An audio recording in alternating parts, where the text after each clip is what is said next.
Hey, hey, hey! Today is National Spumoni Day. Yes, it's National Spumoni Day, so if you are a big fan of that dessert, which is sort of like ice cream, really, then you should be really thrilled that today is National Spumoni Day. I don't know. I've never been a huge fan of Spumoni. I don't know. It's to me, it's kind of like spicy ice cream. I mean, it's not horrible. It's okay. But anyway, I should point out the Daily Dope is in the air.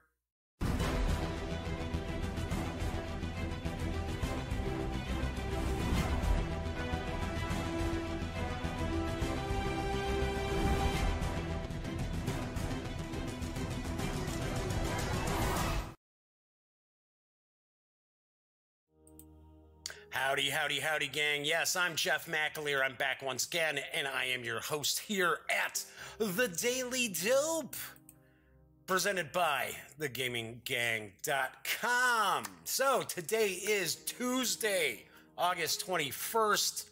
Got a big show ahead of us.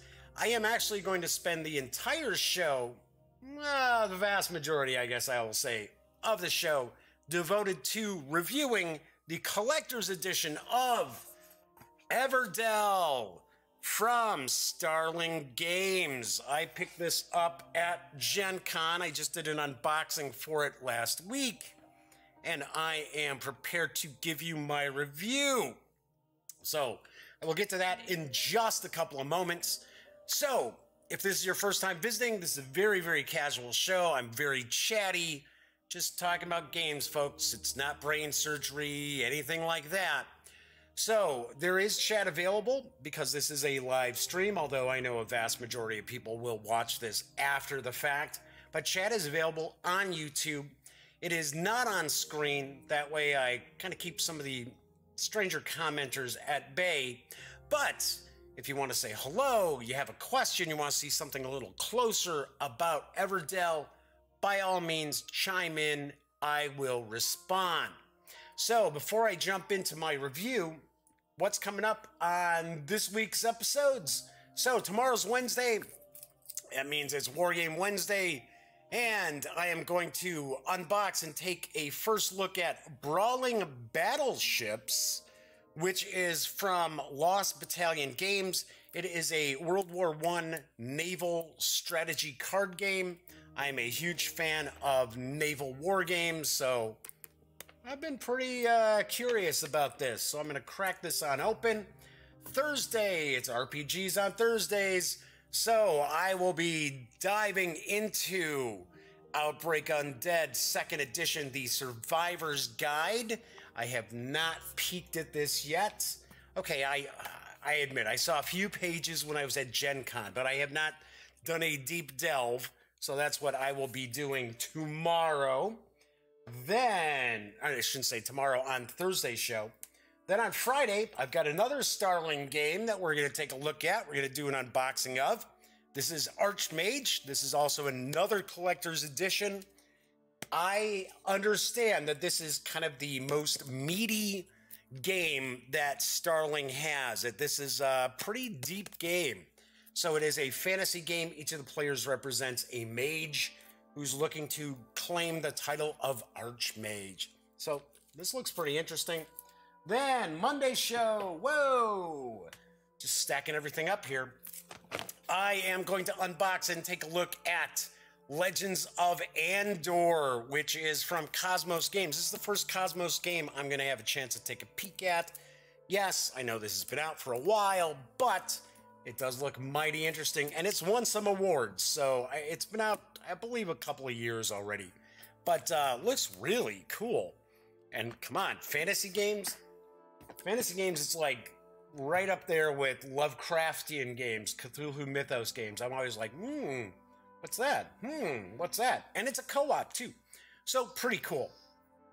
All right, so I know a bunch of people are tuning in. They want to check out my review of Everdell from Starling Games. It's designed by James A. Wilson. I do believe this might be the first design from Mr. Wilson. And it has artwork provided by Andrew Bosley. The game is for 1 to 4 players, ages 13 and up, and plays in around 40 to 80 minutes. I'm reviewing the Collector's Edition, which is available from the Starling Games website. I got it at Gen Con. People were able to pick it up at Gen Con as well. It does carry an MSRP of $80. There is a retail edition, which should be arriving in late fall, that will carry an MSRP of $60. So, and I will also discuss what's in the collector's edition, which is probably not in the retail edition, or I'm near certain it won't be. Do want to point out there is also, I believe, another expansion on the horizon for Everdell. I think it's going to hit Kickstarter. I think it's in September. I will have to check with Brennan Noonan to find out for sure, but I believe there's another expansion which is going to have more critters, more constructs, more buildings, things like that. So let's swing on over to the other camera, and I've got the game set up. And I will point out, of course, as always, space is at a premium. This is not usually how you would have things set up for the game. I am going to hold cards up so people can see things. And the first thing I might as well put on my reading specs. First thing I'm going to show off is, and it's kind of up here that you really don't see it. This is the Ever Tree, which is kind of almost like a, I don't want to say the centerpiece because it doesn't go in the center, but it is something that is really, really eye-catching on the game table. And I'll be the first to point out at Gen Con, when they were demoing Everdell, all these people were gathered around the game. In fact, that's why I wasn't even able to get some B-roll footage for my interview that I did with Brenna, because so many people were packed around the table checking it out. So this does serve its purpose as well. It is going to show what happens in each of the 3 seasons, which are outside of the opening season for Everdell. You are also going to put some event cards up here. I'm sorry, you're going to actually put your extra workers up here, and then your event cards will go down here as well. We've got the game board also. And then each of the players is actually going to need some space to be able to have 15 cards, preferably in 3 rows of 5 cards, which are going to make up their city. So what I'm going to do here is I'm going to move some stuff around a little bit. I'm going to slip this on over to the side. I am going to try to squeeze in the tree like this a little bit, just so we can see what's on the tree. It's not super, now that's kind of blocking off something I'm going to show off. All right, we'll kind of put it like this. This should help us. So I'm kind of setting up the game here for 2 players to kind of give folks an idea of the game itself. So first off, you've got your workers. So this is, Everdell is kind of it's a Tableau building worker placement game. What you're really doing is you're engine building. You're building the city, and you want this city to be able to provide you with different resources, victory points, things like that. I tell people when we're first exploring Everdell that try not to focus too much on the worker placement aspect of it. And as I do my review, I will explain why. But there is worker placement mechanics to the game, but really what you're trying to do is you're trying to get your city to do as much as you possibly can, and your resources as much as you possibly can, before actually resorting to your workers. So I do have this set up as a 2-player game. So I've got the tortoises, and then we also have squirrels. Now, I did an unboxing video that shows off a lot of the cards, a lot of the artwork, the different meeples that are in the game as well. Just real quickly, as I mentioned, this is for 4 players. We do also have mouse and hedgehog. So these are for the other 2 players. Then there's a solitaire component. So there's solo play, and you will actually use these black rats. and this 8-sided die, which is this big, chunky 8-sided die. I thought that was kind of cool how that was included. Rather than just a regular little 8-sided die, there's this big old chunky 8-sider. So, as I mentioned, this is for the solitaire game, and the mouse and the hedgehog meeples are for more players. So as I mentioned, I've got this set up for 2 players. For those of you out there who are curious as to what's in the collector's edition that is not going to be in the retail edition, there are a few things. So first off, in the retail edition, you're going to have these victory point tokens. So we've got values of 3 as well as 1. Now that's going to be in the retail edition. In the collector's edition, we actually have these metallic coins. Oh yes. And it's funny because my nephew Cameron just loves metal coins. He just can't get over how cool the metal coins are in Raiders of the North Sea. And it's sort of like, Cam, they're just coins, man. You're not going to take them to, melt them down for gold or something like that. But yeah, just the heft and just having cool gold. So these are not coins. These are victory point tokens. So, or in the game, they just call them points, but of course they are victory points. So these are a bit larger. These are the 3 value. So we've got those. Now we also have these little counters here, these little tokens here, which you'll use on some of the buildings, on the constructions, to show that you've used the ability to actually introduce a free critter from that.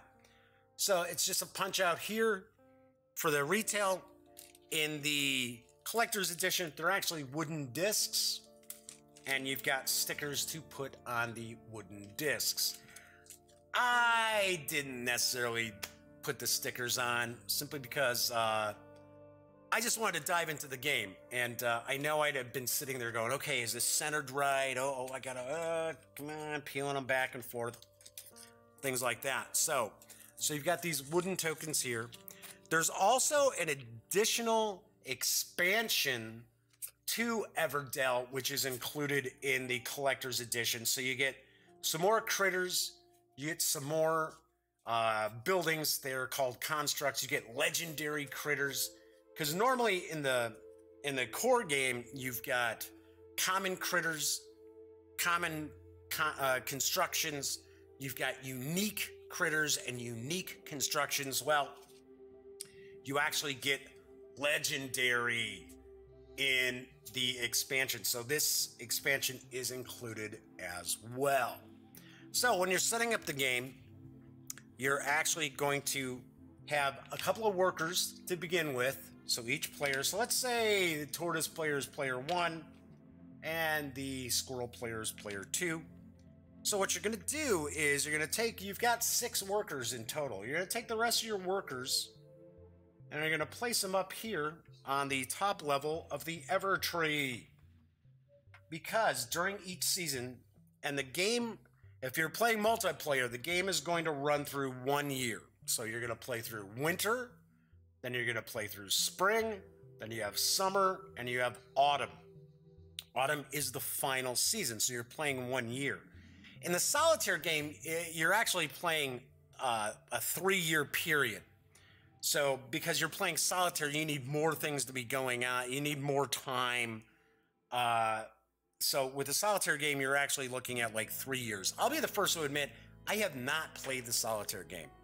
But I think it's interesting that there is a solitaire aspect or variant that you can play. So I thought that was pretty cool that that's included in the game itself. So we're going to take our other workers for the squirrel player. I'm going to pop them up here. And that would be the first thing that you're going to do. Now, you also have these event cards. And there are a variety of events, and they have this kind of like tree branch and leaves on the backing to them. And these are special events that you're looking to try to earn because they're going to be worth victory points at the end of the game. Sometimes they may actually have some sort of a special effect as well.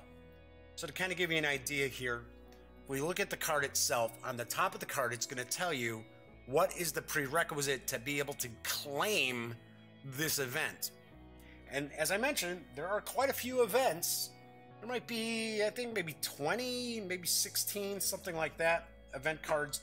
And you're only going to use 4 in each game. So there's quite a variety, so that adds to the replayability. So on the top of the card, it shows these are the prerequisites. This is what you have to have. So for a well-run city, you need a chip sweep and a clock tower. And when achieved, you'll be able to bring back one of your deployed workers, and at the end of the game, it's worth 4 victory points. The Everdell Games, which I guess we can kind of say is sort of the Animal Olympics, will require 2 of each of these style cards, of the type cards. So we have traveler cards, we've got production cards, we've got destination cards, we've got governance cards, and then we have prosperity cards. And I will show those off with some of the cards as well. Here, we need a shopkeeper at a post office for a brilliant marketing plan. And then we have the historian and ruins for the ancient scrolls discovered. So what you'll end up doing is you're going to take these events and you're going to place these events on this level of the tree, just like so. So I have to point out that the tree is cool. I like the tree. I like the visual style, the visual presentation that the tree gives. It really does make this game pop. But you're going to have a couple options. You're going to either put it together and leave it together and put it on a shelf someplace for when you play Everdell. Because if you take it apart and put it back together, take it apart, put it back together, and it does easily fit into the game box once you take it apart, you're going to have a lot of wear and tear on this. And the reason being is that these branch levels here are a pretty tight squeeze going on. So you would end up more than likely starting to chip away at the top edge here, and you don't want a crummy looking tree. So you have the option of putting the tree together and then putting it off like on the side someplace, keeping it on a shelf or something like that for when you play Everdell. Or you can take a look. I believe there's a sideboard that someone has created on Board Game Geek that you can print up and place out there. I mean, really, you can easily use a sideboard to represent the tree. You can put all your workers on it. You can put your events on it. And granted, yes, it does take away from the visual pop of the game. But as I said, you don't want to end up starting to make the tree look shabby by taking it apart, putting it together, taking it apart, putting it together. So, the one thing is, normally, your deck of cards is going to go right here in the middle of the tree as well. So that's pretty cool how, you're going to draw the cards out from under the tree. So since I've got this moved over a bit, I'm just going to take the deck of cards, put it right there, because that's where they'd be located anyway. So let's kind of take a tour around the board. So as I mentioned, there is a worker placement aspect to Everdell. So when we go around, we're going to see these are special events. So these are events that are like these events that are on here, except these just give you points. And these will not change from game to game. You'll always have these same 4 events. So we have a city monument event, and that's kind of being blacked off. So let me move the tree here. So we've got the city monument event right here. So if you have 3 governance cards in your city, now keeping in mind, you only can have 15 cards to make up your city, which is going to be off on the side here. If you have 3, you're going to actually be able to use your worker to claim this event. Now around the board, I'm going to show this up a little closer. You're going to see like this little paw print. And that is going to show that you can place a worker there. It is a location or destination that you can place a worker. If the oval is closed off, then that means only one worker can go there to claim that. So for an example, this event, if the prerequisites, oh, let me grab a sip here. There we go. So if you can fulfill the prerequisites, you could put a worker there, and when you claim your workers back, then you would get to take this event, put it by your city, and at the end of the game, you're going to score 3 victory points out from having it. So we've got the city monument, we've got the grand tour event, which you need to have 3 destination cards in your city. You've got the harvest festival, which means you have to have 4 production cards in your city. And then we have the cartographer's expedition event, which you have to have 3 traveler cards in your city. So we've got these up there. You're not going to see a whole lot of action going on these events until these prerequisites have been achieved, and then they are going to be taken off the board rather quickly after that point. So coming down to this area here, we're along the river, we show more areas for worker placement. So these are twigs, and you're going to be wondering, well, Jeff, geez, how come you don't have any twigs out there? You've got these kind of like gems, and then you've got these little gray things. How come nothing's over here? Well, this is another little knock I've got on the game, and it's been a while since we've seen Lego Batman. But the twigs are these round cylinders which will roll all over the place. They roll all over the board. So, and they will kind of roll all over your table too. So what I recommend when you're playing is that you can either be using something which, you know, I've got 2 different resources in here. So I know that's not, you know, the best. What you can do is you can maybe take coffee cups to keep these, or just little boxes to put all your resources in. That's an option for you as well.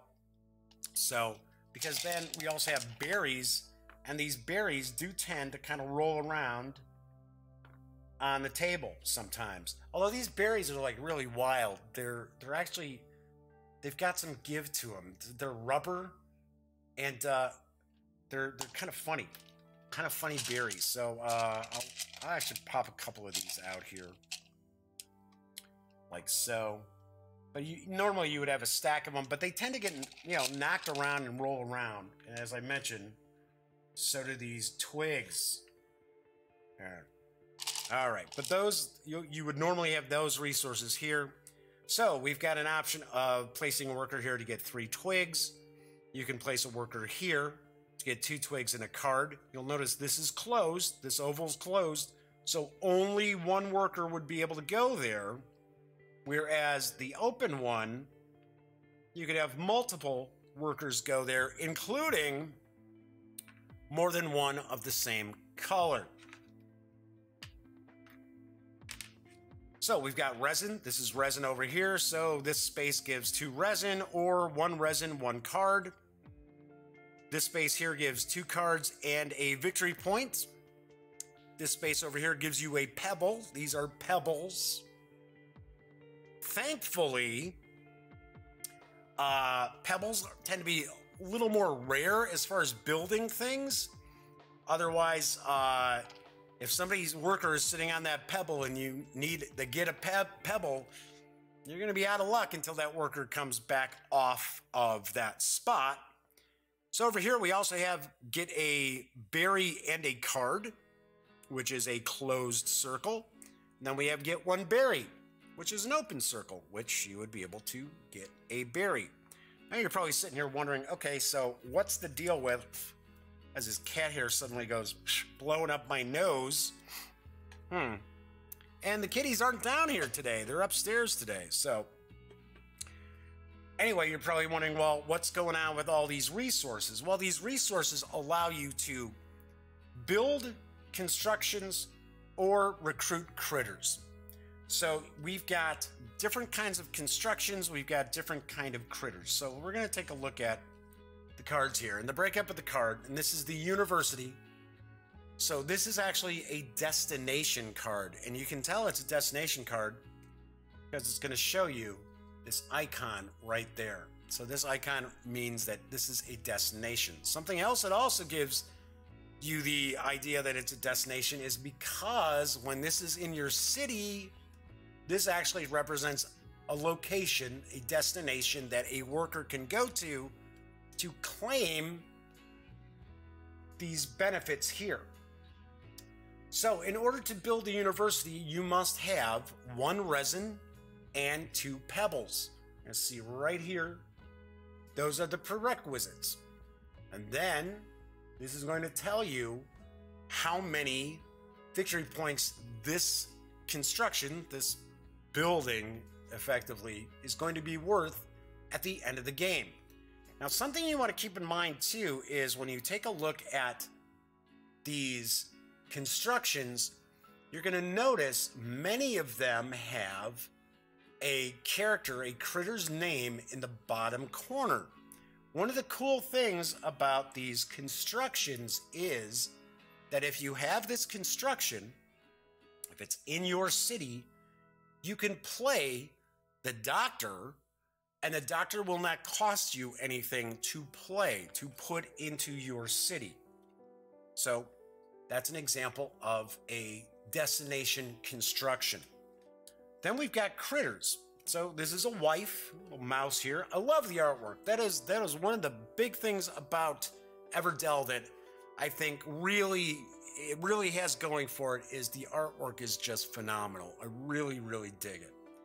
So we see here that it's going to cost 2 berries to recruit the critter.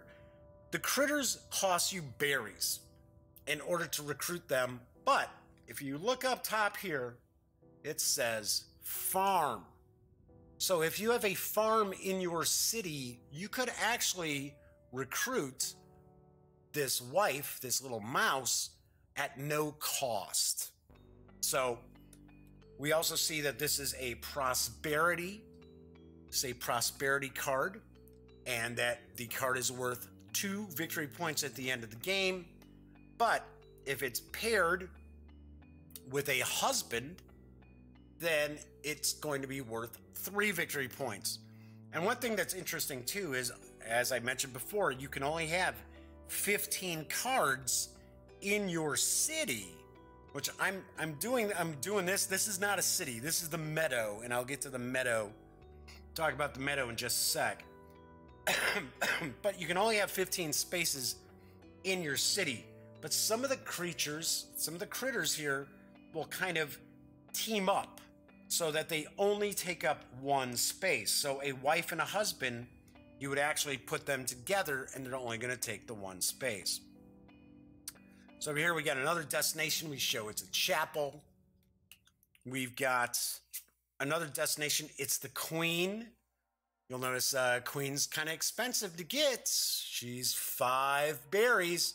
Or if you have the palace, be free. She is worth 4 victory points. And if you place if you happen to place a worker here, you'll be able to play a card worth up to 3 victory points, absolutely free. Very cool card. The queen is a unique critter. So common critters and common constructions, you can have as many as you want in your city. Anything that's unique, you can only have 1 copy of. So you cannot have 2 queens in your city. You can't have 2 universities in your city. So then we've got production cards, which have this little sprout symbol, this little green sprout. And a production card we're showing here, it's a common critter. It's the chip sweep. cost 3 berries to recruit, or if you have a resin refinery, you would be able to play him for free. And it shows activate 1 production in your city. So production cards are very interesting. Production cards allow you to do certain things. So when you play a production card, you're going to be able to take advantage of this special ability, be it if it's on a critter or if it's on a construction. Thing is, normally with these cards, when they have like a special ability, like for an example, I'm going to talk about the Traveler card in just a second. Special ability would happen once. You're going to get that benefit one time, or you're going to be able to use that ability, gain resources, whatever it says it does, one time. With the production cards, you're actually going to get that production when you first play the card. Then in the spring and also in the autumn, all your production cards are going to activate again.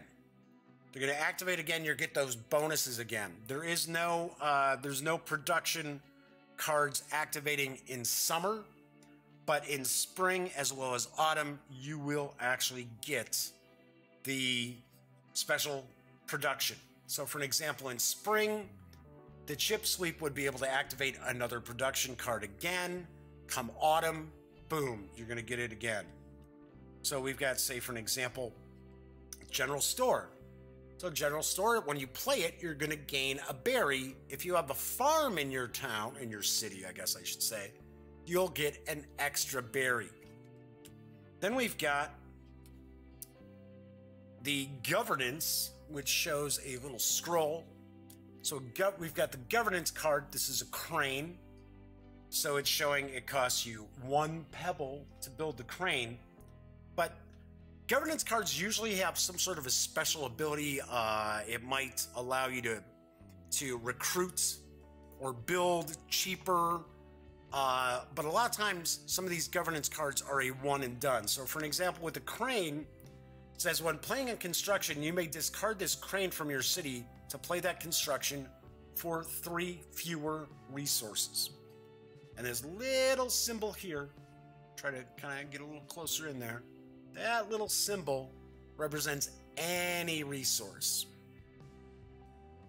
Then we've got the Traveler, which is a unique critter. We've got the Bard, and the Bard says you may discard up to 5 cards to gain 1 victory point for each card. So when you would play this, when you would play the Bard, when you would add the Bard to your city, you would get that special effect. That special ability would take place, and then that would be it. That'd be the last time that would happen. So you'll see here, the Bard is worth 0 victory points. But you want to look at some of these events too, because like for an example here, we've got a well-run city, the chip sweep and the clock tower. If you have those both in your city, you could actually activate this.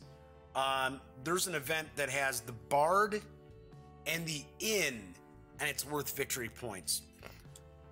One thing to point out too, as you're building your city, is you normally will not be able to remove things from your city. Now, there are exceptions to that rule. There's a dungeon where you can throw critters into your dungeon, which basically remove them from your city. For an example, this crane, you'd have had that in your city, but of course, if you decided to use it, you would take that out. But you have to be careful sometimes, because you want to get 15 cards in your city, but then again, you don't want to just go all willy-nilly and just throwing different stuff that aren't going to actually be usable as combos. And that's one of the big things about the game, is utilizing combos with the various different cards. So this is the meadow.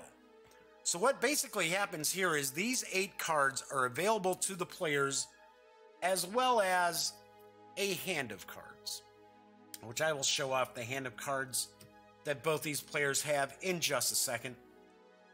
Then we also have the forest, moving back to the board here. So we've got a variety of different forest cards, and they're marked with a little forest kind of opening. And these are new like locations, new destinations that the workers could go to. So for an example, and there are a few of them once again, and these are just randomly dealt out. So with 2 or 3 players or solitaire game, you're going to have 3 of these. 4-player game, you're going to have 4. I just happen to have these victory point tokens taking up the spot that 4th forest card would go into. So for an example, this says if you place your worker here, you're going to get 2 resin and a twig. And this is not available unless, here, I'll hold this up. You'll see that this second worker spot shows the number 4. That means that worker spot doesn't exist on here unless there are 4 players, if you're playing a 4-player game. So that's what that means there. So for an example, if the player put their worker there, they would get 2 resin and a twig. Here we've got draw 2 meadow cards and play 1 for -1 resource. So that's another one of the forest cards. Then we got a forest card here where that's good for 3 berries. And then, of course, as I mentioned, I've only got this set up for the 2 players. So I've got the victory point tokens over here. Then we also have the Haven. If you were to put a worker here, you can discard any number of cards from your hand. And for every 2 you discard, you gain a resource of any kind. Then we have the Journey, which only happens in August. And this is a way to kind of get some bonus victory points at the end. So you can assign workers to the Journey, but you must discard a number of cards equal to the points you're going to receive. So you can get as high as 5, but you would have to discard 5 cards. Now there is a hand limit as well, and the hand limit is 8 cards. You cannot go over 8 cards. Some of the different critters, some of the constructions are pretty interesting because it'll be like, well, when you activate this, you give something to another player, but you get this in return. A lot of cool little wrinkles going on. All right, so each of the players is going to get a hand of cards, and depending on the number of players and who's going first, second, third, or fourth, will also determine how many cards you'll get. So, first player is going to get 5 cards. They're going to get 5 cards in their hand. Second player is going to get 6. Third player is going to get 7. And the 4th player will receive 8. And the reason why it works that way is because that 4th player is kind of behind the 8 ball to start off with, because the other players will have been able to use their actions to take up some of these spaces, some of these worker spots. So let me grab another sip here. So on each of your turns, you can do one of 3 things. You can play a card, you can place a worker, or you can prepare for the next season. Now, preparing for the next season, you're only going to do when you're getting ready to go from winter to spring, from spring to summer, from summer to autumn. Effectively, what preparing for the next season is you're going to collect up all your workers that you've put out. So to begin the game, as I mentioned, you're only going to have a couple of workers. So as I mentioned before, I was saying the tortoise player is player 1. So taking a look, they've got the historian, which is a unique critter. And he happens to be a governance. They've got a twig barge. I shouldn't say twig barge. They've got the barge toad. Got a cemetery.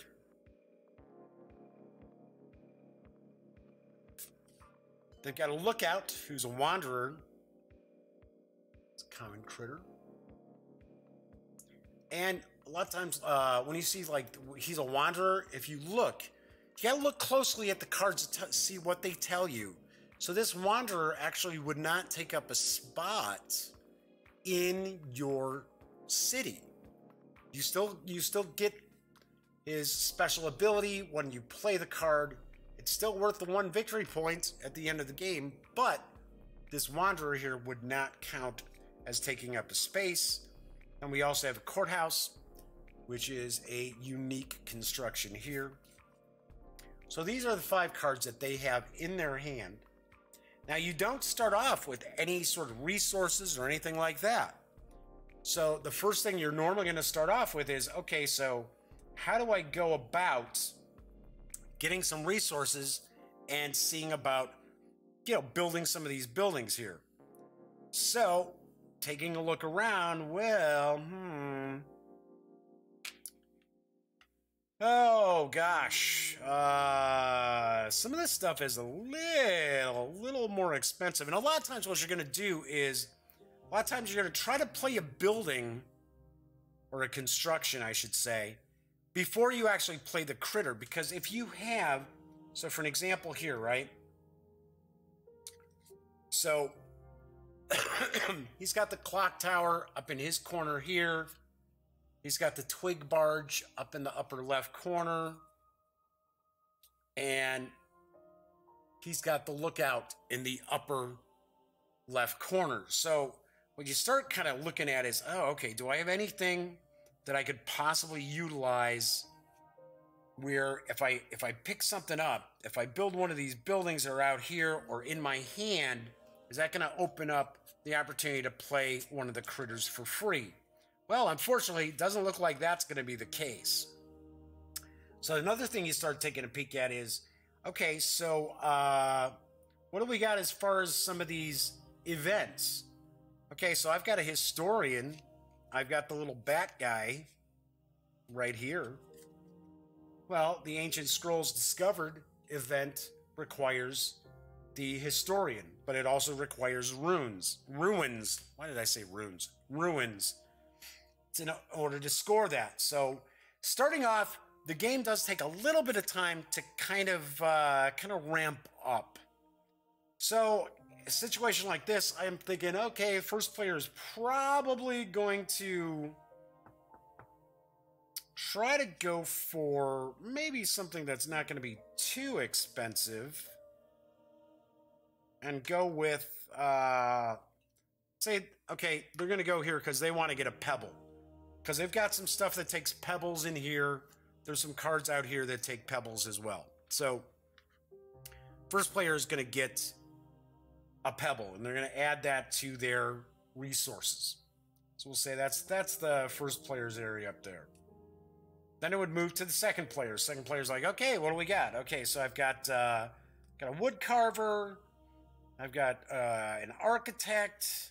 Ooh, but if I get the crane, I could play the architect for free. Got the monk. Don't see a monastery. Got another barge toad. There's no twig barge out here. Oh, but look. There's the twig barge. Wow. Look at this. Look at this. Things might go okay for the second player. Then we've got the peddler, which needs the ruins.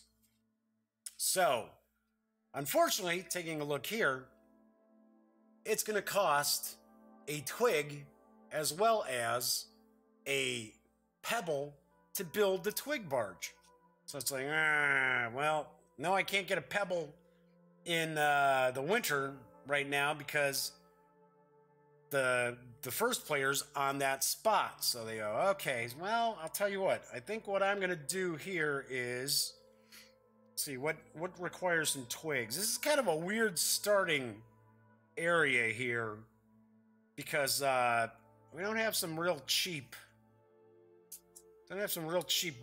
buildings floating around. So in fact, the second player got all critters except for the twig barge. So anyway, so let's go. They say, okay, I tell you what, I'm gonna get 2 twigs and I'm gonna draw a card. So they're gonna draw a card and they get the courthouse. So 1, 2, 3, 4, 5, 6, 7 cards. They're still okay in that respect. So they would have done that. Then it goes over to the first player. And as I mentioned, there is the aspect of the worker placement. But the thing is, you're not going to be able to place a lot of workers in this game. So what you're trying to do is you're trying to look at the combination of cards that are out here in order to spend most of your time putting things together. So let's see, what do we got here? He's got the pebble. What else did he have? Didn't he have? Nope.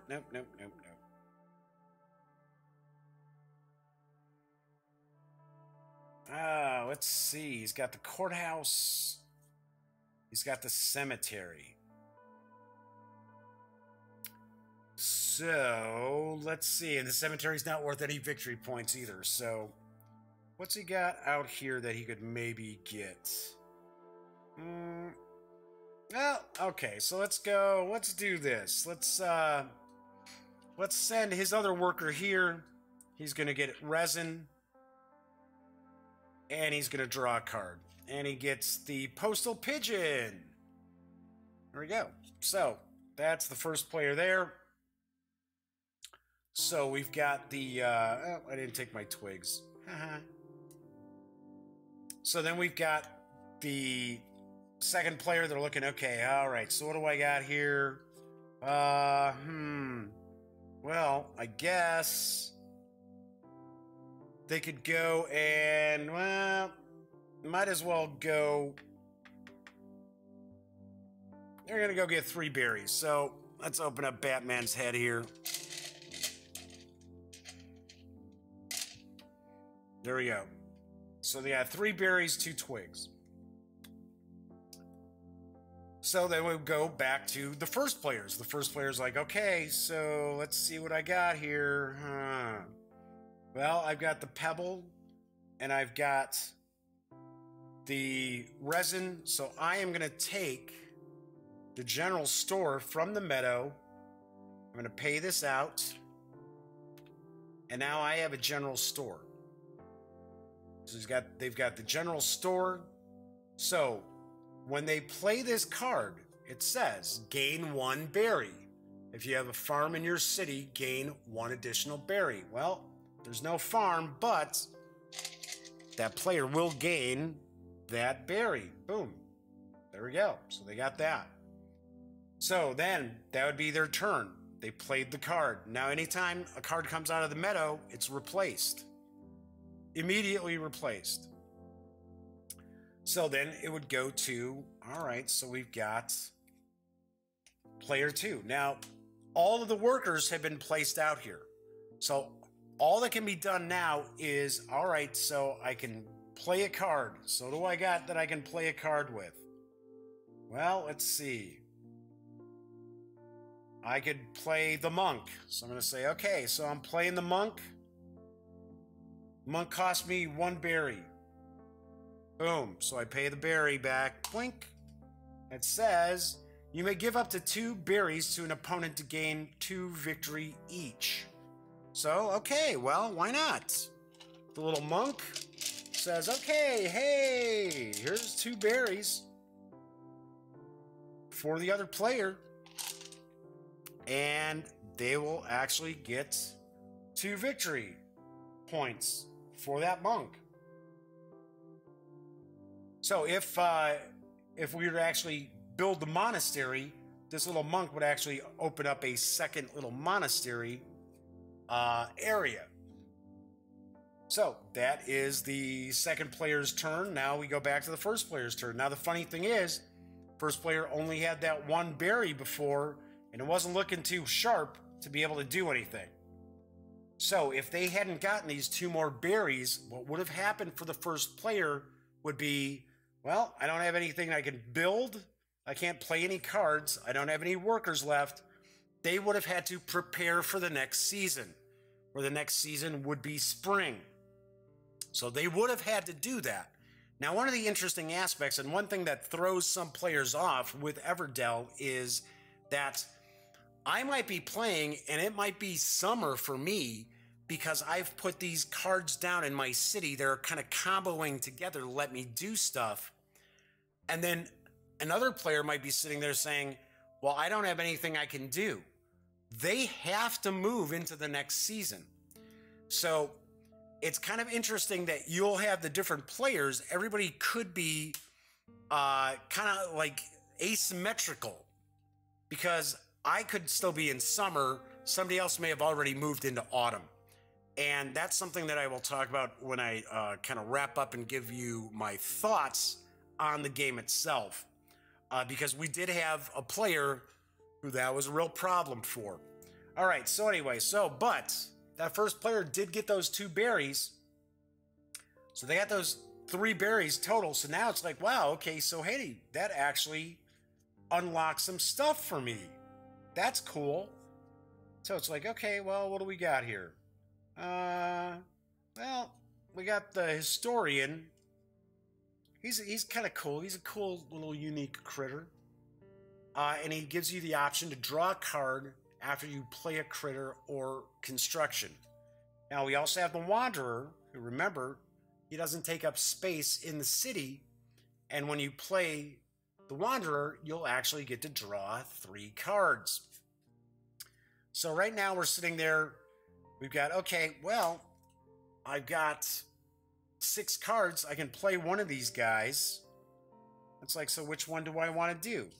Well, let's see. I might want to go with the historian.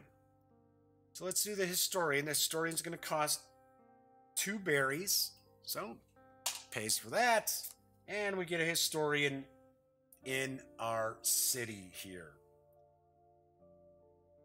And then it would move on to the second player again. So the second player's like, okay, well, let's see. What do I have here? So I've got 2 berries, 2 twigs.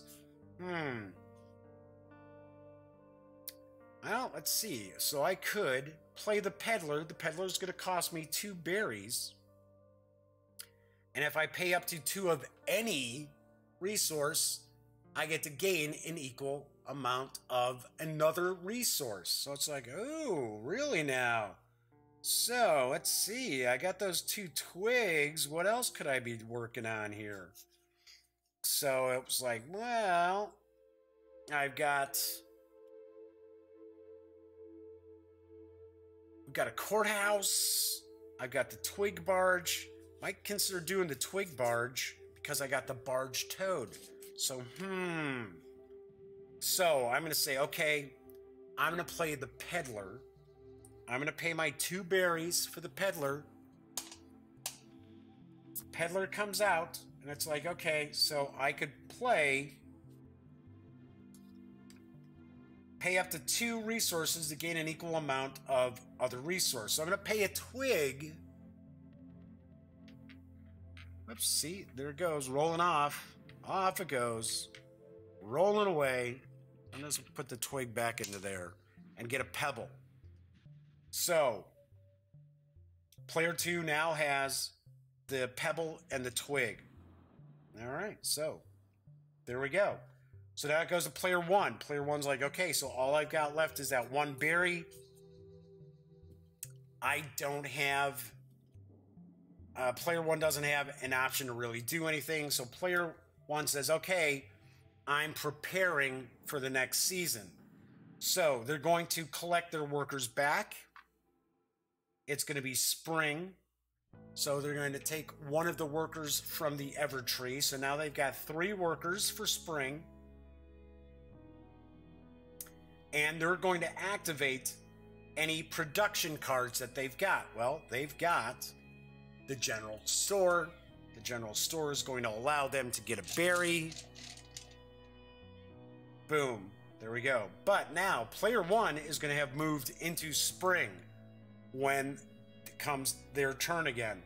Whereas player 2, it's still winter, and now they've got the opportunity to say, okay, well, I'm going to pay my twig and my pebble, and I'm going to play the twig barge. And out comes the twig barge. Doo-doo-doo. And twig barge gives you 2 twigs. And it is a production card. So there's the 2 twigs. Then I would go to player 1. Now player 1 is in spring. So they say, oh, okay, well, what do I got cooking here? I really need to start putting something together here. So let's say, for an example, they want to do the courthouse, right? So they decide, okay, so they need some resin and they need a couple of pebbles. So they're going to say, okay, well, I'm going back over, I'm getting that pebble again because I'm a jerk. I like tying that up. So they would get the pebble. Second player still in winter.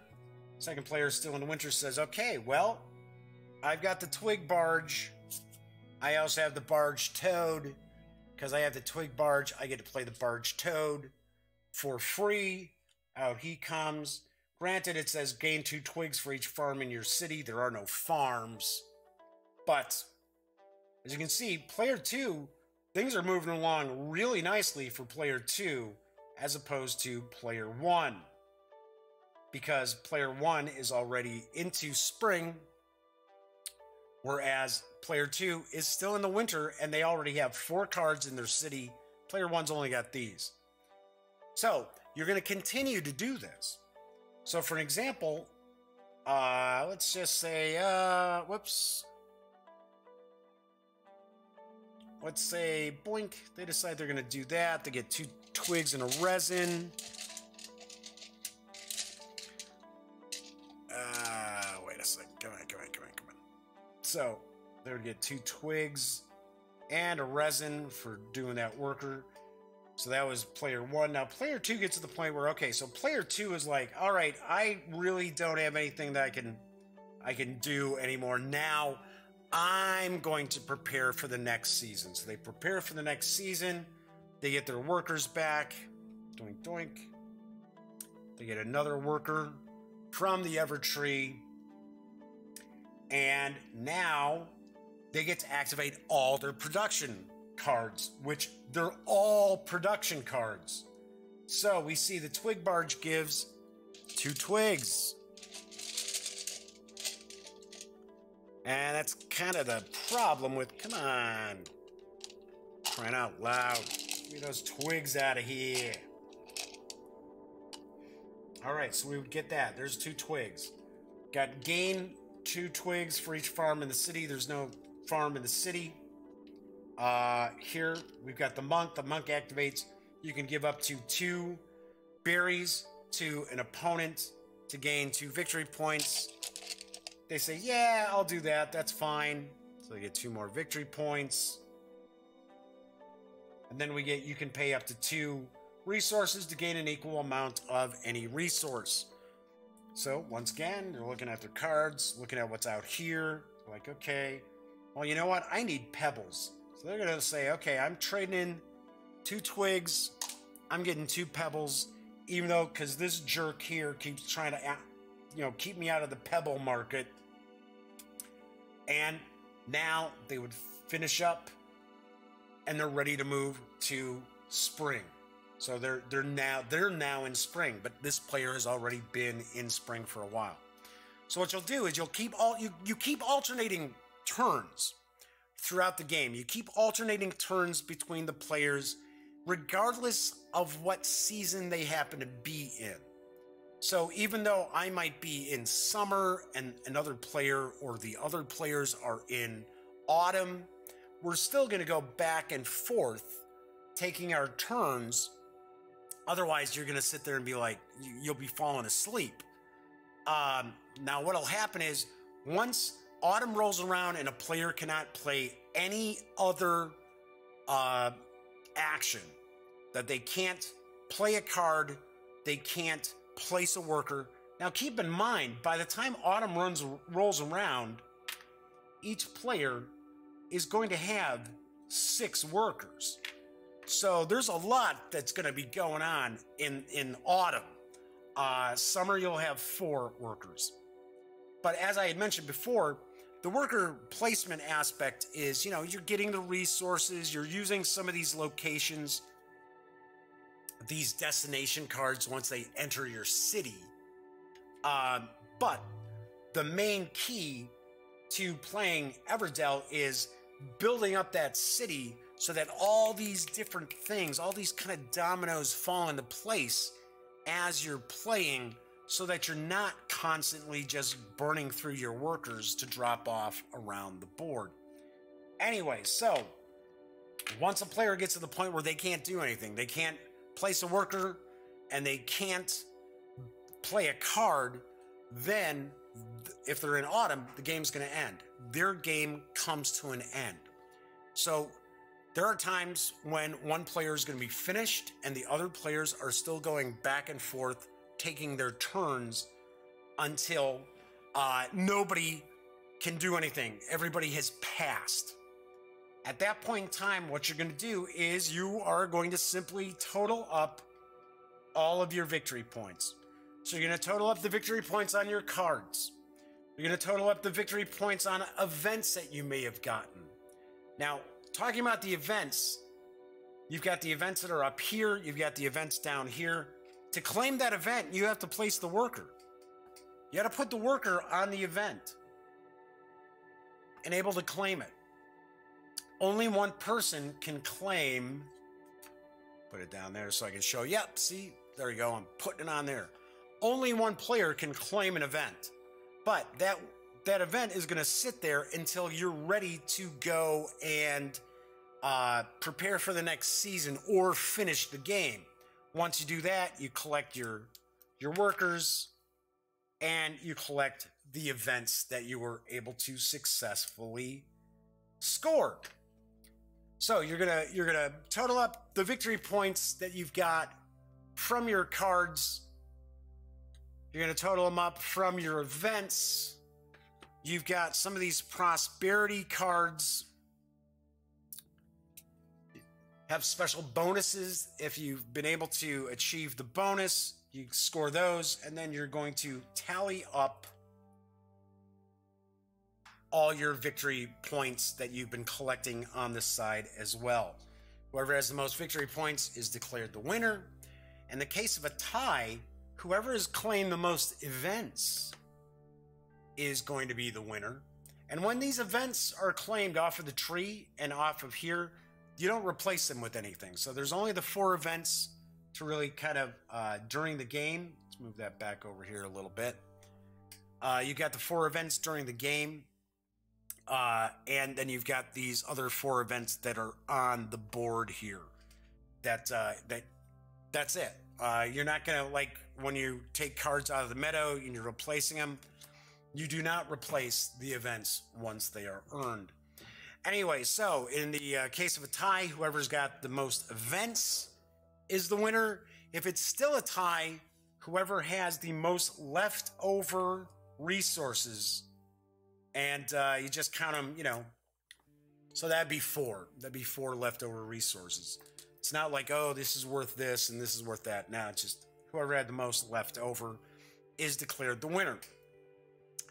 Game itself plays, in my opinion, I think it plays pretty quick. There's a lot that I really like about Everdell. I love the artwork.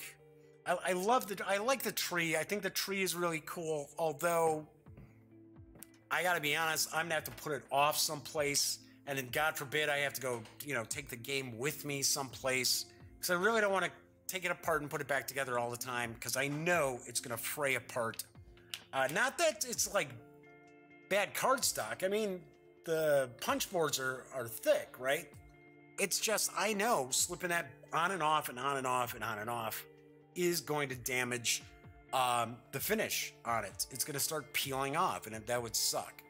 So don't want to do that. So that's kind of a ding on it. I like the fact that you're really paying attention to the cards. You're always watching to see what's in the meadow, what's in your hand, what do you have in your city, and you're always trying to kind of combo things together. Now, I have played Everdell 3 times. I am still learning all that stuff. Because you're going to play games, especially if you're only playing like 2-player games, you're going to have a lot of cards in that deck that never come out.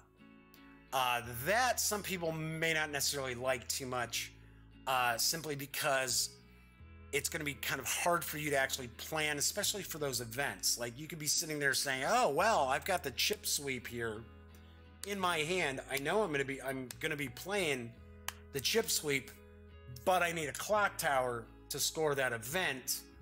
Do I really want to be like sitting there trying to plan for getting that clock tower? So you kind of keep an eye on the events, especially the special events that are on the Ever tree. And if you can pull them off, or if you see an opening to score that, go for it, but don't like base your game around it. So I love how the cards there's little combinations and stuff, and you're like, oh wow, okay, so now that I got the twig barge out there, now I can put that frog out here, and oh hey, and that activates this, and that does this. Really, really dig all those combinations that come into play. That said, some people are going to have a hard time with Everdell, because Everdell looks like it's really light and kind of, you know, playful and things like that. And it is playful, don't get me wrong. It's not like you're going to war with the other critters and stuff like that. In fact, there's very little interaction between the players. There's some where you might give them something for you to get something. There's a fool card, which is negative victory points, which you can put into somebody else's city. There's a little gotcha, a little take that play involved. Not a lot. So most of the time, everybody's kind of doing their thing on their own turn. But as I had mentioned previously, there was somebody, we were playing a 4-player game, and I had already played it twice. Cameron had played it twice, and a couple of his friends, it was the first time they were playing it. And one of them was fine. It was like, oh, okay, they were, you know, clicking, things were, oh yeah, okay, oh, I understand how this works, okay. But the 4th player was like, they weren't paying that much attention. They weren't paying that much attention to the abilities on the cards, some of the combinations that were kind of sitting right out there in the meadow, right in front of them, that they could kind of start playing for.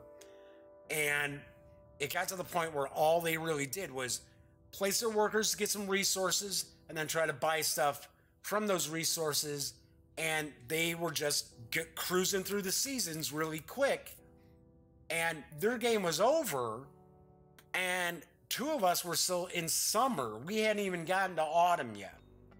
So if players don't pay attention to the cards, looking at not only what they have, but what's in the meadow, even getting an idea, keeping an eye what's in other players' cities too, because there are some of these destination cards, which unfortunately I didn't have any sitting out.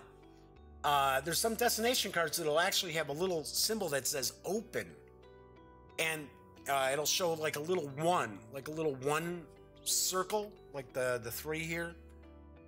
And what that means is that's a destination that another player can use, that it's open to other players, that they can actually use that location, that destination, get the special ability that it gives you, the special bonus, and then the player who owns that construction gets a victory point. So that's pretty cool. I like that. But the thing is, if you're not paying attention to all these things, you're not going to enjoy the game. And they did not enjoy the game. So the way I kind of sum it up, as strange as this may sound, but if you're the sort of gamer where you're used to playing like collectible card games or trading card games, if you've played Magic the Gathering and you can wrap your head around that, and you're used to like, okay, I'm keeping an eye out, okay, or even like deck building games, right? This card does this, that card does this, I can combo these cards together, kind of do that, then you know what? You are going to just breeze right into Everdell and pick it up like that. You're going to understand it. It's all going to make sense, and you're going to play well. And there's no knock against people, but like for an example, Cameron's friend, who's part of the gang, I already know. Deck building games, trading card games, games that require you to really kind of focus on a bunch of different things and how they may interact with each other, isn't going to be his cup of tea. He's not going to do well at those games. So, and there are people who are like that. There's no, it's just the way they are, This person happens to be really good at like stuff with like action kind of games, you know, like Dawn of the Zeds, like fighting zombies, push your luck dice games, hot shots, stuff like that. He's good at those. He really enjoys those. This was just something that wasn't up his alley. And I can see that. I can see where people, gamers out there who may struggle with kind of, you know, trying to combo stuff together. If they're not good at that, they're not going to like Everdell. They're just not going to be big fans of Everdell.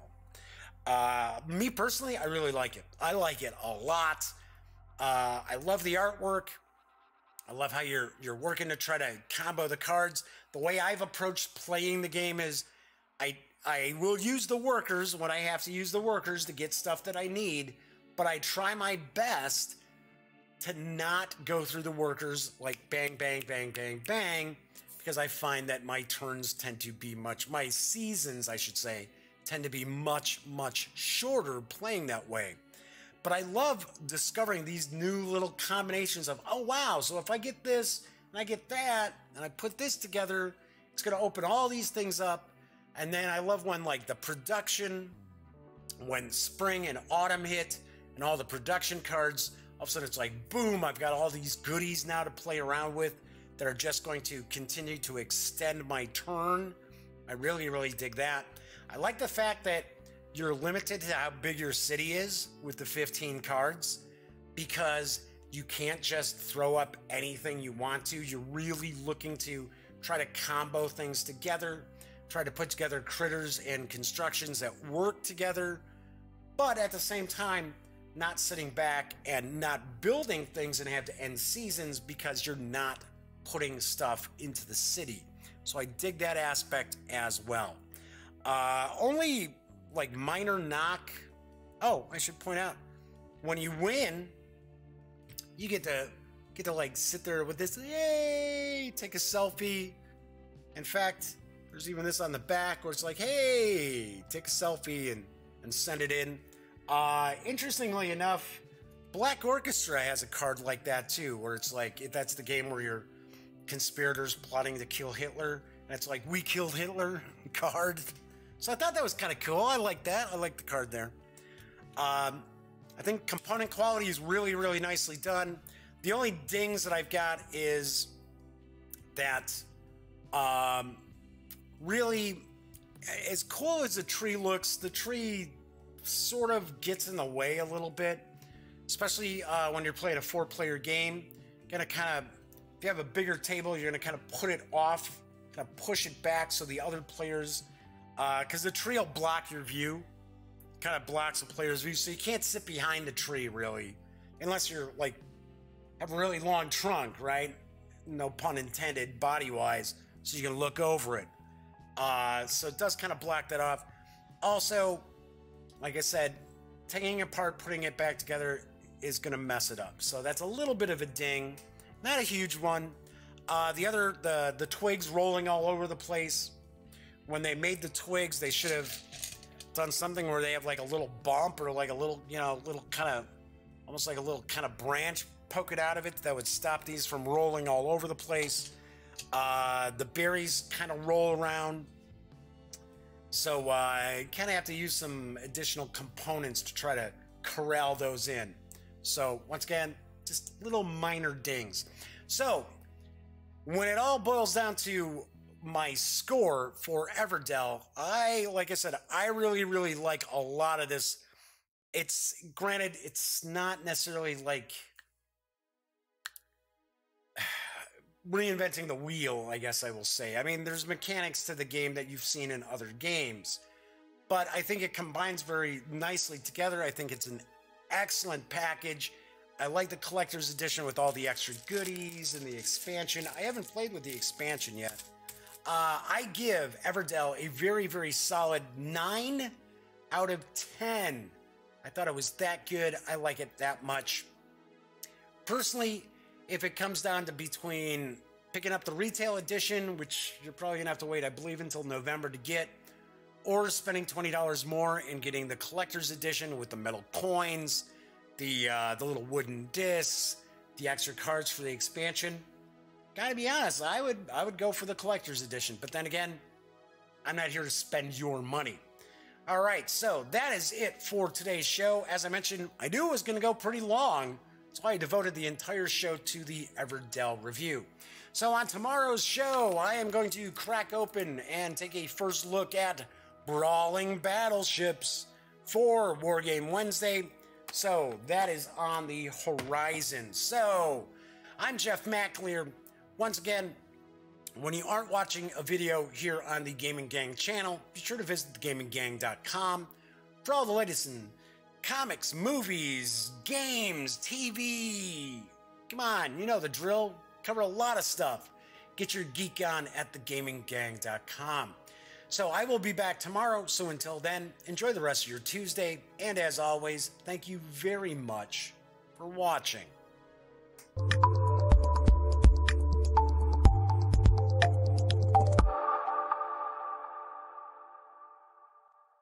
Thanks again for watching The Daily Dope, presented by The Gaming Gang. If you like this episode, be sure to give it a quick thumbs up.